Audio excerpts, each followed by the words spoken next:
ሰላም ጤና ይስጥልኝ የቻናሌ ተከታታዮች እንደምን ከረማችሁ እንዴት ናችሁ ሁላችሁም በያላችሁበት ሰላማችሁ ይብዛ ዛሬ ደግሞ ይዤ የመጣሁት የአናናስ ኬክ አሰራር ነው አሰራሩን በጣም ቀላልና የምትወዱት ነው ወደ አሰራሩ እንሄድ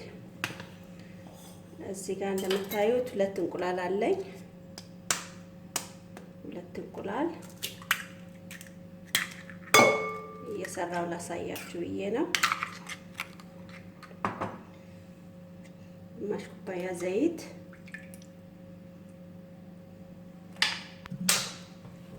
አንድ ኩባያ ስኳር እንደምታዩት ይሄንን መምታት እንጀምራለን ማለት ነው ዛሬ የምጠቀመው አናናስ ያው የታሸገ ነው እዚህ ጋር እንደምታዩት የተቆራረጠ የታሸገ እና ግማሽ ኩባያ የአናናሱን ውሃ እንደምታዩት አናናሱ እንደዚህ የተቆራረጠ ነው እና በደንብ እንመታዋለን ማለት ነው እዚህ ጋር አንድ ከግማሽ ኩባያ የኬክ ዱቄት አለኝ እዚህ ጋር ሶዳ አለኝ ባይካርቦኔት ሶዳ 3/4 የሻይ ማንኪያ እዚህ ጋር ቤኪንግ ፓውደር አለኝ አንድ ከግማሽ ማንኪያ ቤኪንግ ፓውደር ይሄን በደንብ አድርገን እናዋህደዋለን ማለት ነው ስኳሩንና ሁሉንም ዘይቱን ሁሉንም ነገር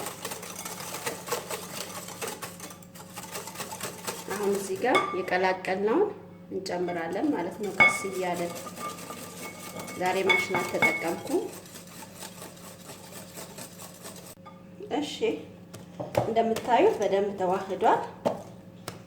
አሁን ፓይናፕሉን እንጨምራለን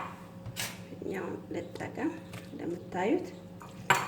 ቀስ እያለን እናዋህደዋለን ማለት ነው እንደምታዩት እዚህ ጋር ያው ቀላቀልኩት ማለት ነው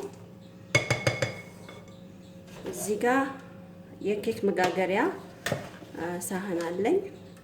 እንደምታዩት መካከለኛ የሆነ ማለት ነው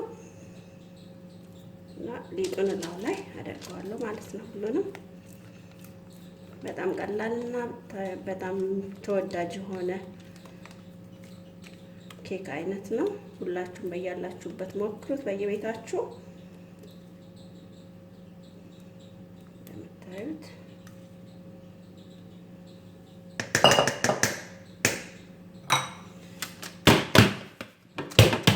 ይሄንን እሺ እንግዲህ ኦቨኑ ያው ሞቋል እንደምታዩት 180 ዲግሪ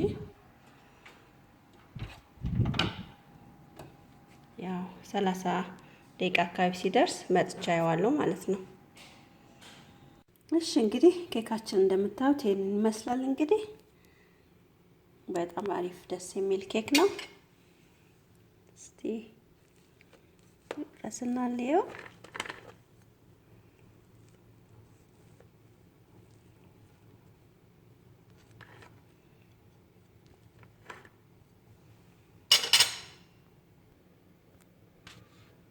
ይኸውላችሁ እንግዲህ ይሄን ይመስላል እንደምትወዱት ተስፋ አደርጋለሁ በሌላ ቪዲዮ እስከምንገናኝ ላይክ ሼር ሰብስክራይብ ማድረጋችሁ እንዳትረሱ እስከዛው ቻው